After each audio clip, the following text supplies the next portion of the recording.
नमस्कार दोस्तों।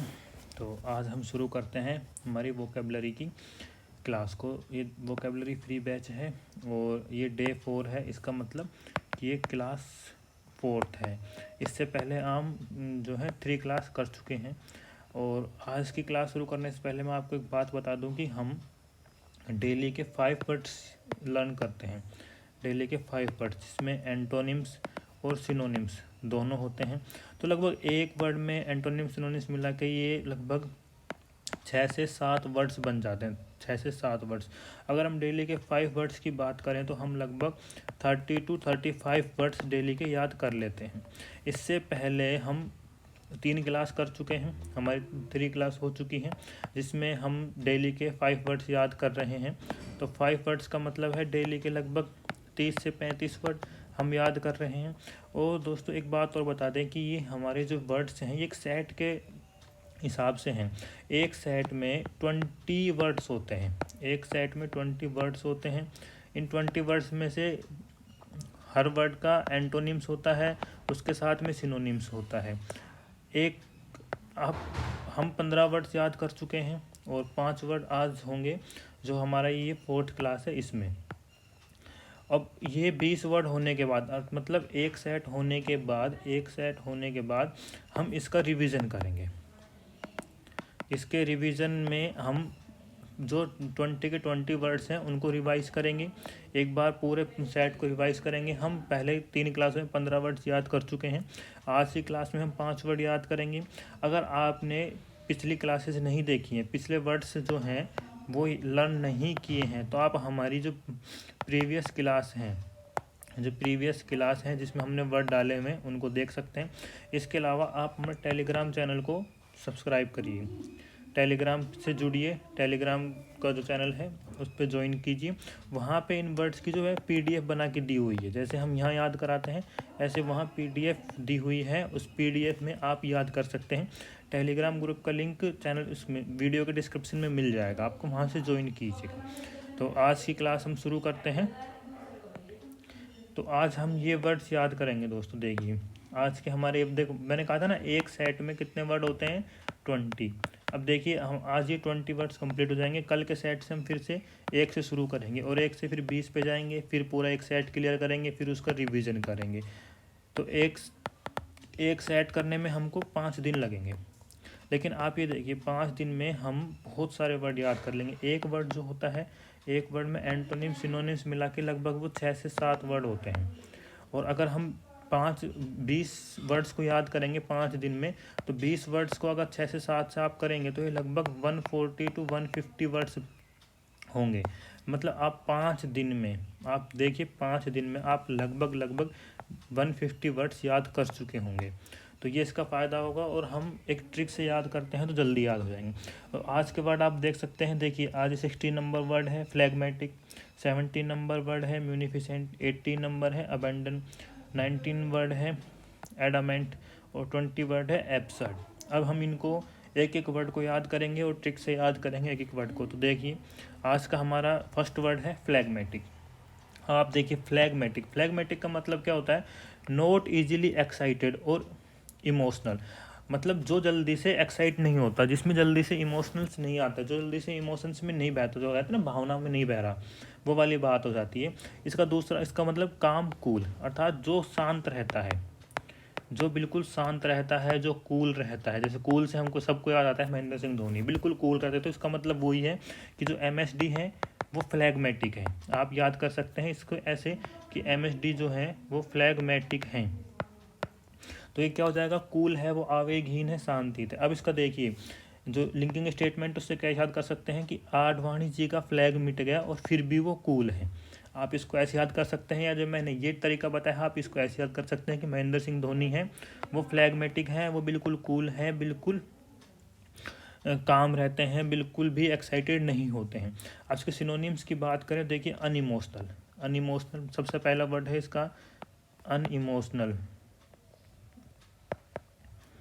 ONAL। Unemotional इसका मतलब होता है भावहीन। हम वर्ड्स का मीनिंग से याद करेंगे कि इनका मतलब क्या होता है, तो उससे हमको सिनोनिम्स एंटोनिम्स अपने आप याद हो जाएंगे। हम इंग्लिश में वर्ड्स याद करते हैं तो हम डायरेक्ट अगर रटेंगे ना फ्लैगमेटिक, फिर उसका अनइमोशनल, कूल, काम, तो इसका मतलब याद कीजिए कि मतलब क्या होता है। तो अनइमोशनल का मतलब भावहीन, तो हमें ये याद होगा भावहीन, तो हम अनइमोशनल से फ्लैगमेटिक को रिलेट कर लेंगे। भावहीन। दूसरा वर्ड है कूल। कूल का तो आप सबको पता है, बिल्कुल शांत रहना, और वही मतलब होता है काम का, ये तो आप जानते हैं। कूल और काम का मतलब होता है शांत रहना। अब एक वर्ड है यहाँ, इसके एंटोनिम्स की बात करें तो एक वर्ड है, देखिए, एक्साइटेड।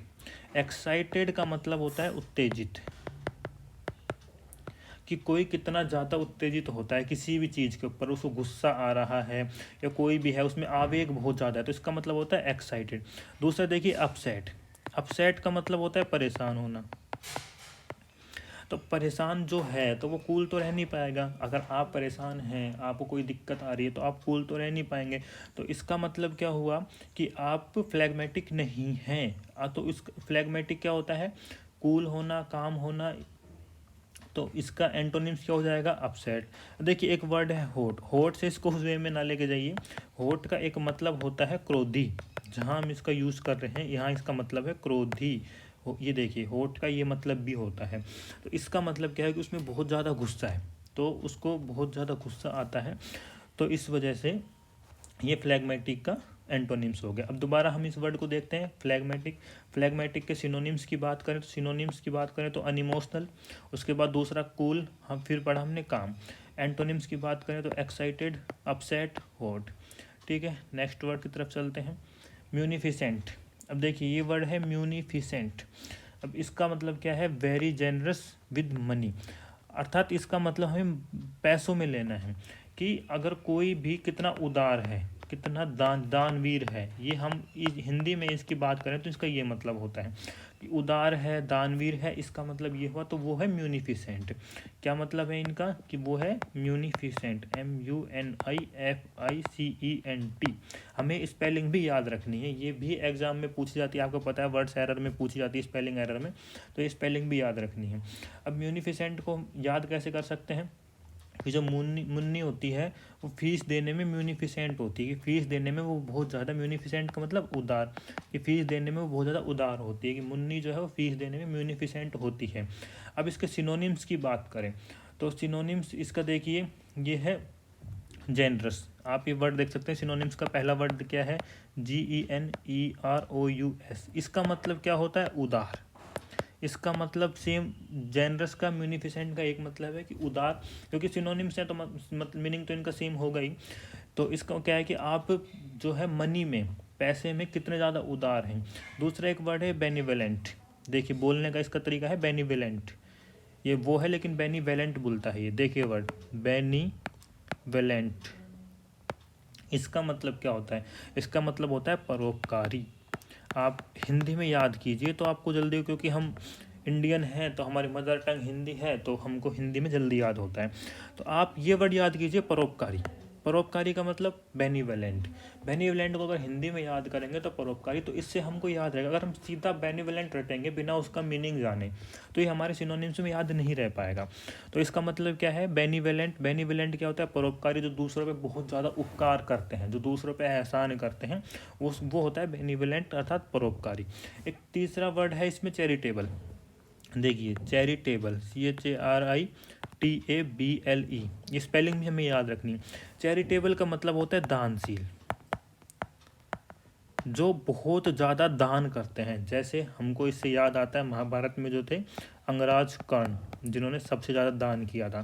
तो आप ऐसे याद कर सकते हैं कि जो कर्ण था वो चैरिटेबल था, बहुत ज़्यादा दानशील था। तो इस चैरिटेबल के हिसाब से हम इसको याद कर सकते हैं कि दानशील। अब इसके हमने वर्ड याद किए, जेनरस, बेनिवलेंट, चैरिटेबल।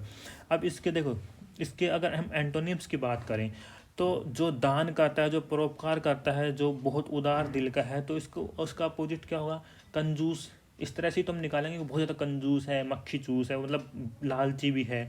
इस तरह से जैसे हम क्या क्या निकालेंगे, जैसे वो कंजूस है बहुत ज़्यादा। दूसरा क्या है, जैसे वो बहुत ज़्यादा लालची है, तो यही तो इसके एंटोनिम्स होंगे। अब कंजूस को हम क्या बोलते हैं, कंजूस को बोलते हैं, देखो एक वर्ड होता है कंजूस को बोलने का, स्टिंजी। क्या होता है, स्टिंजी। दूसरा एक वर्ड होता है माइजरली। तीसरा एक वर्ड होता है निगार्डली। इन तीनों का मतलब ही कंजूस होता है। आप स्टिंजी बोले, आप माइजरली बोले, आप निगार्डली बोले, इन सब का मतलब होता है कंजूस। लालची का एक मतलब अगर बोले वर्ड तो उसका मतलब होता है ग्रीडी। लालची को क्या बोलते हैं? ग्रीडी। तो देखिए इसके एंटोनिम्स में क्या है, देखिए स्टिंजी है, ग्रीडी है, माइजरली है। निगार्डली नहीं दिया, आप निगार्डली भी लिख सकते हैं। निगार्डली का मतलब भी कंजूस होता है। तो हमने क्या वर्ड याद किया? म्यूनिफिसेंट।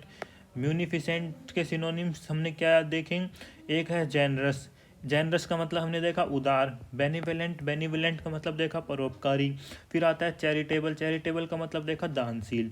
फिर उसके बाद हमने एंटोनिम्स की बात की तो स्टिंजी का मतलब देखा कंजूस। ग्रेडी का मतलब देखा लालची। माइजरली का मतलब देखा हमने कंजूस। निगार्डली का मतलब देखा कंजूस। तो ये हमारे एक वर्ड याद हो गया म्यूनिफिसेंट। हम नेक्स्ट वर्ड की तरफ चलते हैं, अबेंडन।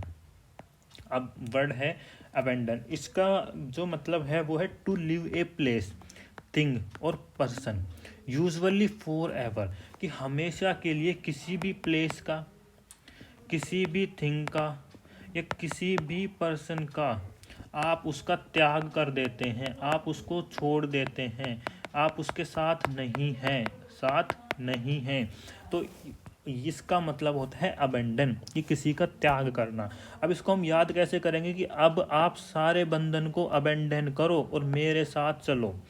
कि आप सारे बंधन को अबेंडन करो, सब किसी चीज़ को त्याग दो, किसी भी प्लेस है, थिंग है, पर्सन है, उस चीज़ को आप त्याग दो और मेरे साथ चलो। तो अबेंडन का मतलब हमने देख लिया। तो अब इसकी बात करें इसके सिनोनिम्स की, तो इसका सिनोनिम्स होता है फोरसेक। फोरसेक का मतलब होता है त्यागना। अबेंडन का मतलब होता है त्यागना, फोरसेक का मतलब होता है त्यागना। एक वर्ड है रेलिंक्विश। इसका ये है रेलिंक्विश। देखिए रेलिंक्विश।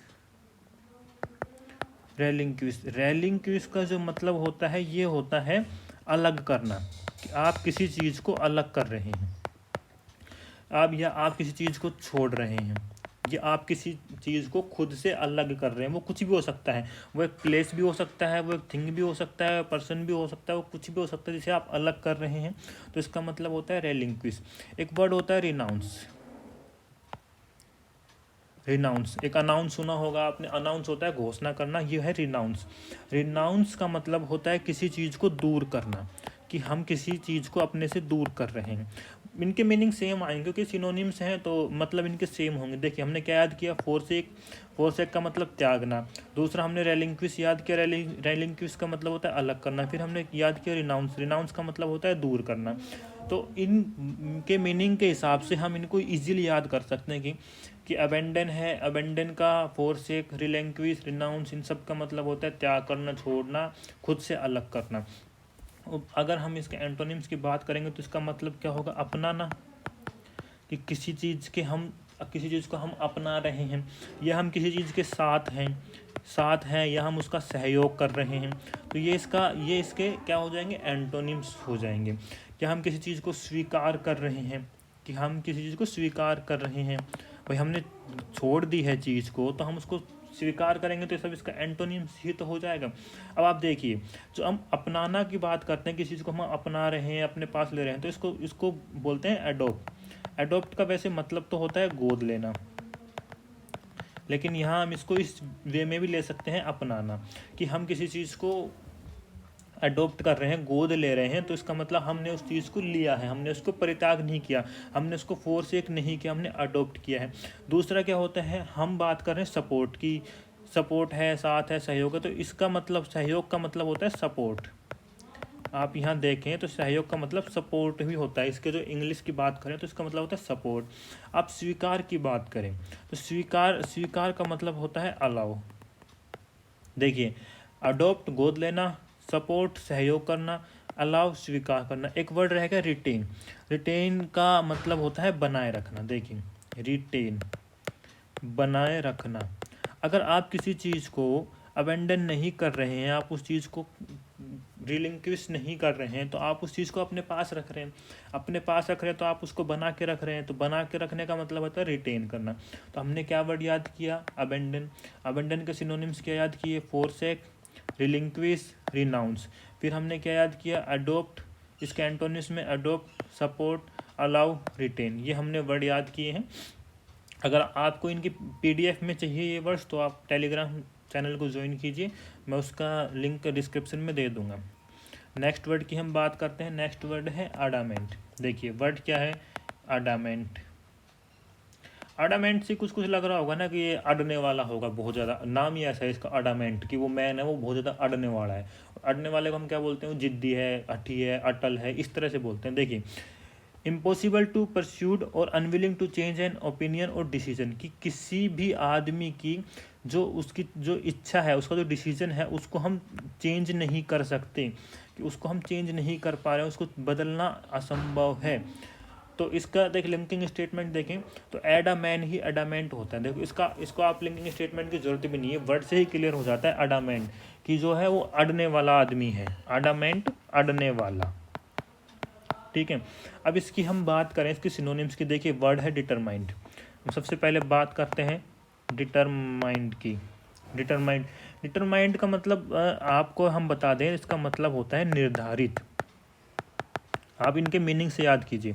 डिटरमाइंड का मतलब होता है निर्धारित। अगर कोई चीज़ फिक्स है, बिल्कुल फिक्स है, तो हम उसको बदल नहीं सकते, हम उसमें चेंज कर ही नहीं सकते। वो डिटरमाइंड है, निर्धारित है, उसकी सोच निर्धारित है, उसका ओपिनियन निर्धारित है, उसका डिसीजन निर्धारित है, तो हम उसको बदल नहीं सकते।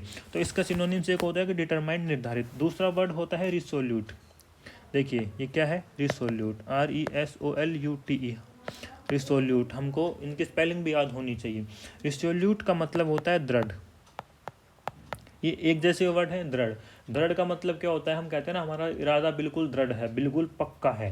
तो ये वो वाली चीज़ है कि आप रिसोल्यूट हैं, आपका इरादा पक्का होना चाहिए कि आपको ये वर्ड्स याद करने हैं। आप रिसोल्यूट हैं कि हमें ये वर्ड्स याद करने हैं, तो इसका मतलब होता है दृढ़। तो रिसोल्यूट हो गया। स्टब बोर्न, देखो एक वर्ड है स्टब बोर्न, इसका मतलब होता है जिद्दी। इसका मतलब होता है जिद्दी, इसका मतलब होता है जिद्दी, स्टब बोर्न। आप यहाँ से याद कर सकते हैं इस वर्ड को कि स्टब नाम का जो लड़का था वो बोर्न मतलब उसका जब जन्म हुआ वो जन्म से ही जिद्दी था। कि स्टब जो था, स्टब जन्म से ही जिद्दी था, जन्म से ही जिद्दी था। तो स्टब बोर्न का मतलब क्या होता है, जिद्दी। आप इनको ऐसे लिंक से क्रिएट करके आप खुद से भी ऐसे लिंक क्रिएट कर सकते हैं, तो आप इनको ऐसे याद कर सकते हैं। तो स्टब बोर्न का मतलब क्या होता है, जिद्दी। अब हमने क्या वर्ड याद किए सिनोनिम्स में, डिटरमाइंड, रिसोल्यूट और स्टब बोर्न, हमने ये वर्ड याद किए। इसके अलावा अब आप खुद सोचिए कि कोई बहुत ज़्यादा मतलब बहुत ज़्यादा वो है, अडामेंट है, डिटरमाइंड है, रिसोल्यूट है, स्टब बोर्न है, मतलब हठी है, अटल है, जिद्दी है, तो उसका अपोजिट क्या होगा, वो बहुत ज़्यादा कमज़ोर है, मतलब बिल्कुल नरम है, उसका डिसीजन बिल्कुल पक्का नहीं है, कोई भी उसको कुछ भी उसका कह के डिसीजन चेंज करा सकता है। तो इसका क्या हो जाएगा एंटोनिम, देखिए वीक। वीक आपको पता है कमज़ोर, लेकिन यहाँ कमज़ोर हमें लेना है उसकी ओपिनियन के हिसाब से, उसकी विल के हिसाब से। किस में, ओपिनियन के हिसाब से या उसकी विल के हिसाब से, उसके डिसीजन के हिसाब से। हमको इसका मतलब इस वे में लेना है वीक का। दूसरा होता है सॉफ्ट। सॉफ्ट का मतलब आप सभी जानते हैं नर्म, बहुत नर्म। इसका मतलब भी इसी वे में लेना है कि उसकी ओपिनियन बहुत सॉफ्ट थी, उसका जो डिसीजन था, उसकी जो विल पावर थी, डिसीजन था, वो बहुत सॉफ्ट था। दूसरा एक वर्ड है फ्लेक्सिबल। फ्लेक्सिबल का मतलब भी होता है लचीला, कि वो बिल्कुल उसका डिसीजन बिल्कुल भी उसमें कठोरता नहीं थी। किसी चीज़ में कठोरता नहीं होगी तो लचीला होगा, लचीला होगा तो वो आराम से उसको हम चेंज कर सकते हैं। तो चेंज करने को हम बोल देंगे वीक, सॉफ्ट, फ्लेक्सिबल, इस चीज़ को। तो हमने देखो, आप फ्लेक्सिबल से एक वर्ड याद आया होगा जो हमने सेकंड क्लास में कराया था, लीड। ये वर्ड याद है, किस किस को याद है? इसको हमने बोला था कि मुलायम जी लीड है, इसका मतलब भी क्या था, फ्लेक्सिबल। इसका मतलब हमने याद किया था, उस वक्त भी इसका मतलब याद किया था कि फ्लेक्सिबल। तो देखिए वर्ड्स ऐसे ही रिपीट होते हैं, हमें इनको इस तरीके से ही याद करना होता है कि हम इनको ट्रिक से याद करेंगे तो ये वर्ड याद रहते हैं। मैंने ये वर्ड कराया था सेकंड क्लास में, हमारा ये फर्स्ट वर्ड था जो हमने लीड वर्ड कराया था। तो देखिए हमने कौन सा वर्ड याद किया है, अडामेंट। अडामेंट का मतलब हमने सिनोनिम्स में देखा है, तो इसका मतलब डिटरमाइंड कि जो बिल्कुल निर्धारित है, रिसोल्यूट जो दृढ़ है, बिल्कुल पक्का है, स्टबबोर्न जो जिद्दी है, स्टब जन्म से ही जिद्दी है। इसका एंटोनिम्स की बात करें तो वीक, फिर सॉफ्ट, फिर फ्लेक्सिबल। तो ये हमने वर्ड याद कर लिया है। तो आज का हम लास्ट वर्ड देखते हैं। तो इस वर्ड के साथ ही हमारा जो ये फर्स्ट सेट है, सेट फर्स्ट, ये कंप्लीट हो जाएगा, जिसमें 20 वर्ड्स हैं, ये कंप्लीट हो जाएंगे। आप देख सकते हैं ये 20 नंबर वर्ड है, ये कंप्लीट हो जाएंगे। अब कल हम जो वीडियो लाएंगे उसमें हम इन 20 वर्ड्स का रिवीजन कराएंगे। जो शुरू से 1 से लेके 20 वर्ड हैं उनका हम रिवीजन कराएंगे। अगर आपने पहले की वीडियो नहीं देखी है तो आप कल की वीडियो देख लेना। कल की वीडियो हम 20 के 20 वर्ड्स को रिपीट करेंगे और रिवीजन करेंगे, और उसके बाद हम सेट जो होगा सेकंड को स्टार्ट करेंगे। सेट सेकंड में फिर हम 1 से 20 तक वर्ड याद करेंगे, फिर उनका रिवीजन करेंगे। तो देखिए इस वर्ड को देखते हैं दोबारा एक बार। ये है एब्सर्ड। एब्सर्ड का मतलब होता है असंगत और विवेकहीन। देखिए, वाइडली अनरीजनेबल, इलॉजिकल और इनएप्रोप्रिएट, ये भी इसके सिनोनिम्स ही हैं कि इलॉजिकल है, इनएप्रोप्रिएट है, इसके सिनोनिम्स ही हैं। अनरीजनेबल, अब इसकी हम बात करें, वर्ड क्या है एब्सर्ड। एब्सर्ड का मतलब होता है असंगत, कि किसी भी चीज़ में कोई रीज़न नहीं है, वो विवेकहीन है, उसमें कोई सेंस नहीं है, या वो उसमें कोई तर्क नहीं है, ये सब, या वो बिल्कुल तर्क नहीं है, या बिल्कुल वो मूर्खतापूर्ण वाली बातें हैं। तो इसका मतलब होता है एब्सर्ड। तो इसके हम सिनोनिम्स की बात करेंगे तो देखिए, इसका इलॉजिकल जो होता है वो, इसका तर्क का क्या होता है, इलॉजिकल, कि उसमें कोई भी वो नहीं है, तर्क नहीं। असंगत की हम बात करें, असंगत को हम अब्सर्ड देख चुके हैं। दूसरा होता है अनरीजनेबल, कि उसका कोई कारण ही नहीं है, बिल्कुल बिना कारण के है, वो कोई चीज़ नहीं है, बेकार है, इसका ये होता है। अब हम ये वर्ड देखें विवेकहीन, इसका मतलब होता है सेंसलेस, बिल्कुल, कि वो बिल्कुल बेकार चीज़, उसमें समझ नहीं है, ये वर्ड। हमने एक वर्ड देखा, ये हमने लिखा हुआ है मूर्खता। अब आप इसको देखिए, मूर्खता का मतलब होता है फुलिश। तो अब हमने सिर्फ ऐसे याद किया है कि अब्सर्ड को हमने हिंदी में सोचा कि हिंदी में इसका क्या क्या मतलब हो सकता है, कि असंगत होता है, विवेकहीन होता है, और जो तर्क नहीं करता बिल्कुल, जिसमें तर्क वाली कोई बात नहीं होती, मूर्खतापूर्ण चीज़ें होती हैं। तो उसको हमने कैसे याद किया कि असंगत अनरीजनेबल, विवेकहीन हमने याद किया सेंसलेस, तर्क से हमने याद किया इलॉजिकल, मूर्खता से हमने याद किया फुलिश। तो अब इसके सिनोनिम्स देखें। देखिए, फुलिश हमने याद कर लिया, अभी भी इसके एब्सर्ड का सिनोनिम्स। एक सेंसलेस हमने याद कर लिया, एक रिडिकुलस, ये रहेगा। रिडिकुलस का मतलब होता है हास्यास्पद, आपको ये चीज़ें याद रखनी होंगी। हास्यास्पद, रिडिकुलस का मतलब होता है हास्यास्पद। हास्यास्पद का मतलब होता है कि किसी चीज़ है उसमें कोई लॉजिक नहीं है, कोई तर्क नहीं है, और वो बहुत ज़्यादा हंसने वाली है, मूर्खतापूर्ण हंसी वाली, कॉमेडी नहीं। अगर आप हंसने वाली चीज़ों की बात करते हैं, अगर आप हंसने वाली चीज़ों से एंटरटेन होते हैं तो वो कॉमेडी वाली होती है। लेकिन रिडिकुलस होता है कि कोई मूर्खतापूर्ण चीज़ है जिसके ऊपर हमें हंसी आ रही है, कि उस चीज़ में कोई लॉजिक नहीं है, तो उसका मतलब होता है रिडिकुलस। तो हमें ये याद करना है। तो और देखिए इसका सिनोनिम्स और क्या होता है, इलॉजिकल, इनएप्रोप्रिएट, अनरीजनेबल, ये भी सिनोनिम्स होते हैं। एंटोनिम्स की बात करें तो अब आप देखिए, किसी चीज़ में कोई भी विवेकहीन नहीं है, वो असंगत है, तर्क नहीं है, उसमें मुक्त है, तो इसका क्या होगा कि वो चीज़ तार्किक है, उस चीज़ में तर्क है, तो ये होगा। या वो चीज़ व्यवहारिक है, भाई वो चीज़ व्यवहारिक होगी तभी तो उसका एब्सर्ड का उसका एंटोनिम्स बन पाएगा। या वो चीज़ तर्क संगत है, उसमें बिल्कुल तर्क है बहुत ज़्यादा, जैसे असंगत है, ऐसे हम बात करें तर्क संगत की। असंगत का जस्ट जो अपोजिट होता है, एंटोनिम्स होता है, वो होता है तर्क संगत। तो अब देखिए, जो तार्किक होता है उसका मतलब क्या होता है, हम उसको क्या बोलते हैं, लॉजिकल। जो व्यवहारिक होता है उसको हम बोलते हैं प्रैक्टिकल, PRACTICL, देखो स्पेलिंग याद होनी चाहिए। व्यवहारिक का होता है प्रैक्टिकल, तर्क संगत का होता है रेशनल, RATIONAL।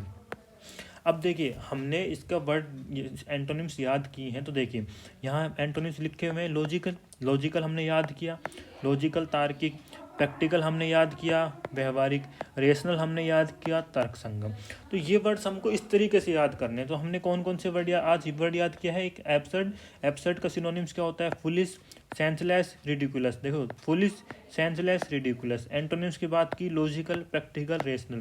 देखो कितने अच्छे तरीके से बताया कि असंगत, विवेकहीन, तर्क, मूर्खतापूर्ण वाली बातें हमको इनके हिंदी में बोल के याद करेंगे तो इजीली याद हो जाएगा। तो आज का हमारा ये वर्ड हो चुका है एब्सर्ड। इससे पहले हमने वर्ड देखा एडामेंट, अडामेंट, का मतलब डिटरमाइंड, रिसोल्यूट, स्टबोन, जिद्दी, हठी, अड़ने वाला। उसके अलावा फिर हमने एक वर्ड देखा है अबेंडन। अबेंडन का मतलब होता है त्याग करना, to leave a place, thing और पर्सन, ये वाली चीज़। तो सिनोनिम्स हमने देखी, फोरसेक, रेलिंक्विश, रिनाउंस। क्या देखा? Forsake, relinquish, renounce. एंटोनिम्स में अडॉप्ट, सपोर्ट, अलाउ, रिटेन, हमने ये वर्ड देखे हैं। उसके बाद हमने एक वर्ड याद किया है म्यूनिफिसेंट। म्यूनिफिसेंट का हमने देखा है कि very generous with money. Munificent क्या? Generous with money. तो हमने देखा जेनरस, बेनिवेलेंट, चैरिटेबल, और फिर इसके एंटोनिम्स में स्टिंजी, ग्रीडी, माइजरली, निगार्डली, ये वर्ड हमने देखे। फिर हमारा आज का जो फर्स्ट वर्ड था स्टार्टिंग का वो था फ्लैगमेटिक। कि फ्लैगमेटिक हमने इसको दो तरीके से याद किया था कि आडवाणी जी का फ्लैग मिट गया है फिर भी वो कूल है, और दूसरा था कि MSD फ्लैगमेटिक है, महेंद्र सिंह धोनी फ्लैगमेटिक है, मतलब बहुत ज़्यादा कूल हैं। फिर इसके अनइमोशनल, कूल, काम, ये वाली हमने वर्ड्स याद किए थे। तो आज के ये हमारे वर्ड्स याद हो चुके हैं सारे, और ये बात मैंने आपको बताई थी कि आज का हमारा ये फर्स्ट सेट कंप्लीट हो चुका है। अब कल हम 20 वर्ड्स का जो होंगे, ये 20 वर्ड्स हमने जो 4 डे में याद किए हैं इनका रिवीजन कराएंगे। तो कल की क्लास ज़रूर देखना जिसमें हमारा रिवीजन होगा। ठीक है दोस्तों, तो कल मिलते हैं क्लास में। धन्यवाद।